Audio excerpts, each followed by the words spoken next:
lelaki akan ada perasaan kepada wanita dan wanita juga akan ada perasaan kepada lelaki. Tetapi bagaimana?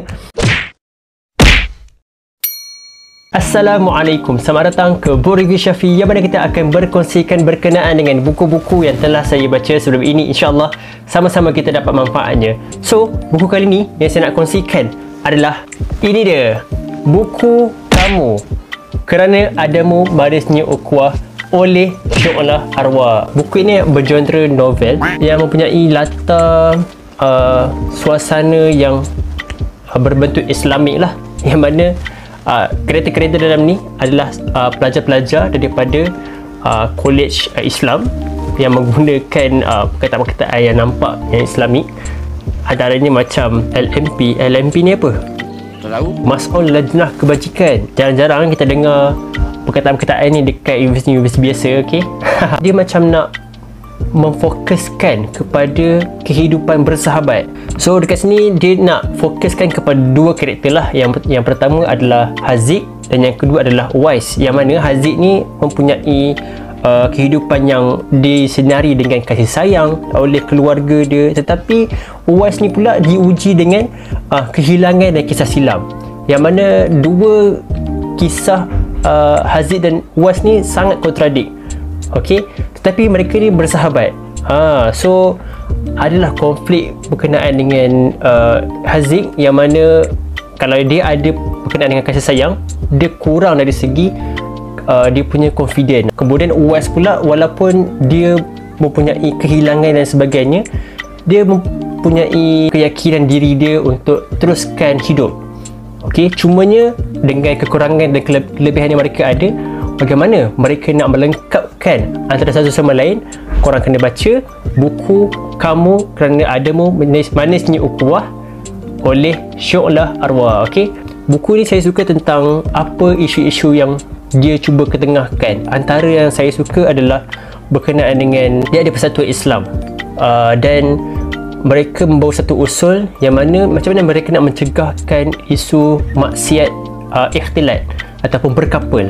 Okey, ada yang berpandangan bahawa ambil saja gambar yang mereka tengah berkhalwat ataupun berkauli, maksudnya macam berdua-duaan, dan post hebohkan dalam media sosial dan memberikan amaran. Okey, so lepas tu dia menggunakan peribahasa, kalau sayang anak tangan-tangankan, kalau sayang isteri tinggal-tinggalkan, kalau sayang kawan kasar-kasarkan. Okey. Tak pastilah macam mana kan, tapi ada satu lagi pembawakan oleh karakter dalam ni, yang mana dia rasakan bahawa pembawakan dakwah ni perlulah berhikmah. Dia risau kalau pembawakan dakwah itu berbentuk amaran, berbentuk hebahan yang macam ancaman dan sebagainya. Dia risau yang orang yang didakwah itu akan menjauh dengan persatuan Islam tersebut, ataupun kalau lebih teruk lagi, dijauhkan diri dia dengan Islam. Dia perlu tahu apa itu cinta, sebab orang yang berikhtilat ni ataupun orang yang berdua-duaan, berkapal sebagainya, dia mempunyai perasaan cinta. Tetapi bagaimana dia nak menyifatkan cinta tersebut? Bagaimana dia react dengan perasaan tersebut? Okey, sebab cinta itu adalah lumrah ataupun fitrah.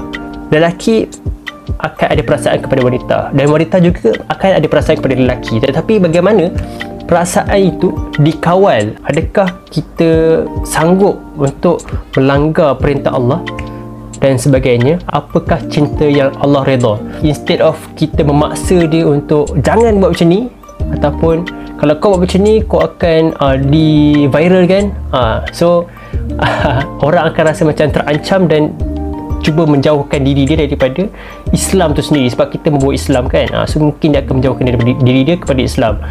So instead of pendekatan tersebut, kita membawa pendekatan yang lebih berhikmah ataupun lebih membuatkan dia rasa mendekati kita, iaitu kita yang ingin membawa Islam tersebut lah. Buku ini bagi saya flow penceritaan dia agak kurang lah kot, kurang impact. Walaupun dia punya cerita dia agak okey, sesuai untuk bacaan ringan, tak terlalu kompleks, tetapi dia punya impact cerita tersebut kurang mendapat kesan lah kepada hati saya.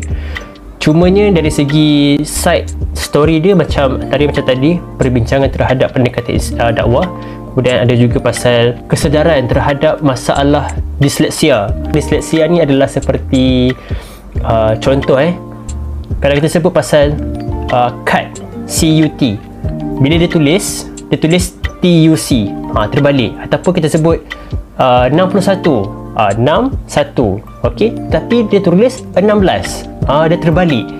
So dia ada masalah pembayangan lah, dia punya bayangan dia agak tunggang terbalik. Kalau korang perlukan buku-buku yang bacaan ringan, yang tak perlu fikir sangat, yang tak perlu duduk berteleku memikirkan apakah yang akan berlaku, apa yang akan jadi seterusnya dan sebagainya, korang tak perlu fikir mendalam tu, korang just baca, enjoy the moment dan habis. Korang boleh baca buku Kamu Kerana Adamu Manisnya Ukhuwah oleh Syu'lah Arwah. Ok, so rasanya itu saja. InsyaAllah sehingga bertemu lagi. Assalamualaikum. Kerana kamu adanya kemanisan. Sekati je.